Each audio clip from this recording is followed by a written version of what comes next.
this brief video, try to outline what I see as the major problems for the starmer regime in the coming 5 years, the period 2024 to 2029.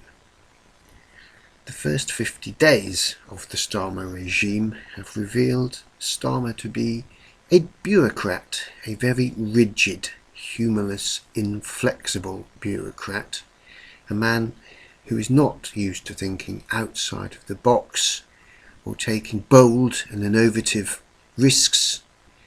considered risks in order to solve looming problems.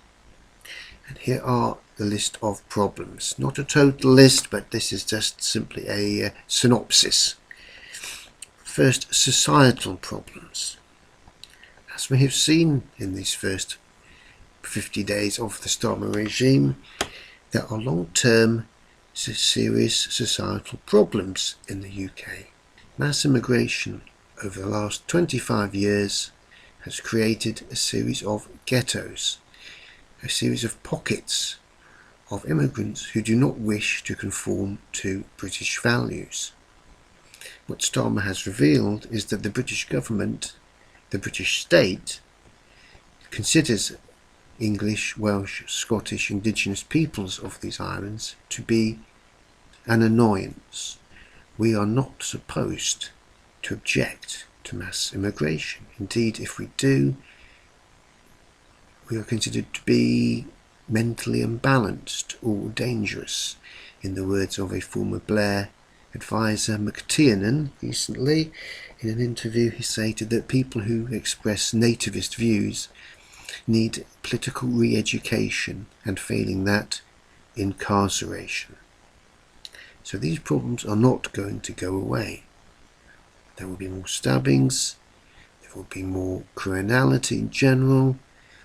The lid of the multicultural pressure cooker will be screwed down ever tighter, with the result that eventually, when the lid does fly off, the violence will be that much more intense and widespread.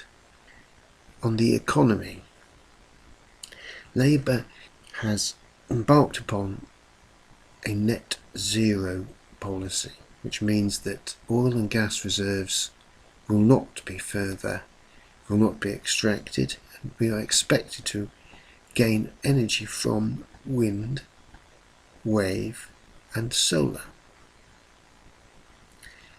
The problem with solar and wind and wave is that these are not constant means of energy production, and also the ability to store in large quantities for long periods of time energy derived from these renewable sources means that you always need a baseload type of power. In our case, in this country, mostly gas. Coal is now almost gone, and so we have some nuclear as well. This leads us on to the problem of population increase. For the last several years, population has increased at the rate of somewhere around 600,000 a year. That is net. Over 5 years, at this rate, population increase will come up to the level of 3 million people. 3 million extra people to house, to clothe, to feed, and to provide energy. An economy is like an organism. Without energy, it cannot function, and without cheap energy, it cannot grow. We will not be having cheap energy, despite the fact that we have billions of tons of coal beneath our feet, which could provide anything up to 80% of our baseload electrical needs, as it did 50 years ago. Coal is now considered evil and will be staying in the ground. Oil is now considered evil, and new resources and new prospective drilling will not happen, as is the same for gas. So we are going to have an electrical shortfall, and this could lead to power cuts and crises, maybe next winter or the winter after, but I would say at least once during this 5-year period we will have periods of power cuts or perhaps going back to a 1970s style 3-day week. Food, a form of energy for people.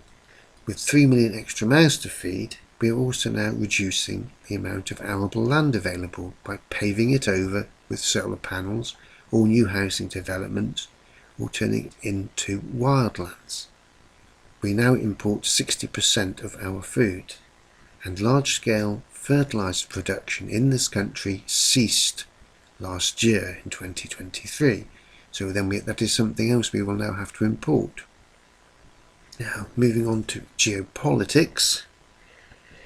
The starmer regime are continuing with the previous conservative policy of antagonising Russia by sending £4 to £5 billion worth of extra equipment to the highly dubious Zelensky regime in Ukraine. So there will not be any rapprochement with the Russians for at least another 5 years, and any possibility of gaining cheap oil and gas from Russia is not going to happen. The liquefied natural gas that comes from America is approximately 5 to 6 times more expensive than natural gas coming from Russia. The starmer regime is also antagonising the Middle East by its wholehearted support for the Zionist regime in Israel. And indeed, Starmer's wife is a Zionist Jew, and he has, I believe, converted to Judaism. So there will be no rapprochement with the Middle East. As regards China, if the Americans tell us to be antagonistic towards China, we will be antagonistic towards China. The starmer regime is globalist and follows whatever its globalist masters in America or Davos or the World Economic Forum tell it to do. If they tell it to jump, it will jump as high as it possibly can. On the subject of America, the future of America as a world hegemon is looking bleak. They have perhaps another 10 to 15 years of dominance left before the combined might of China, Russia and the rest of the BRICS completely undermine dollar hegemony, meaning the United States' main tool of blackmail and manipulation of other countries will be gone. Also, America itself is highly dependent upon imports of oil. It is not energy independent and never has been since the early 70s. America imports at least 1/3 of its oil in order to blend with the very light crude that comes from the fracking developments. American refineries are set up to deal with heavier, sourer crudes, and it needs to mix the fracked oil with heavy sour oil, which usually came from Venezuela or Russia.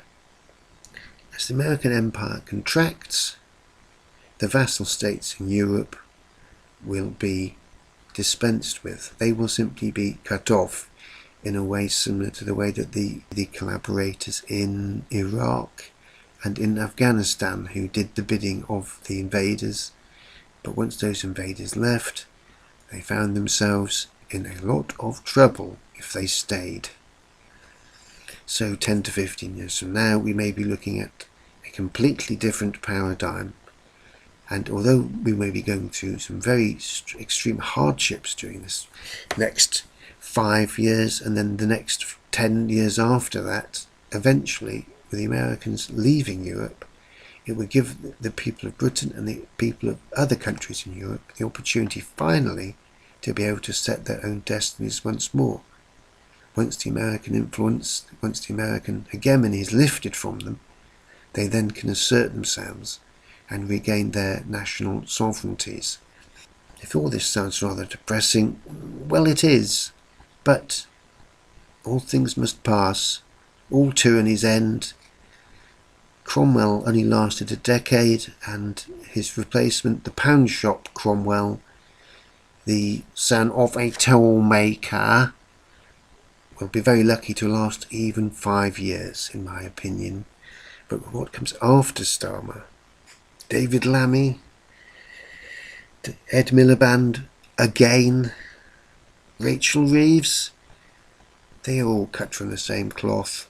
They are all essentially not very intelligent people and have been trained like obedient dogs. I know this is a brief summation, but I'll perhaps try to flesh this out at a later date and go into each of these sections in detail. Any comments, or at least any constructive comments, are welcome below this video.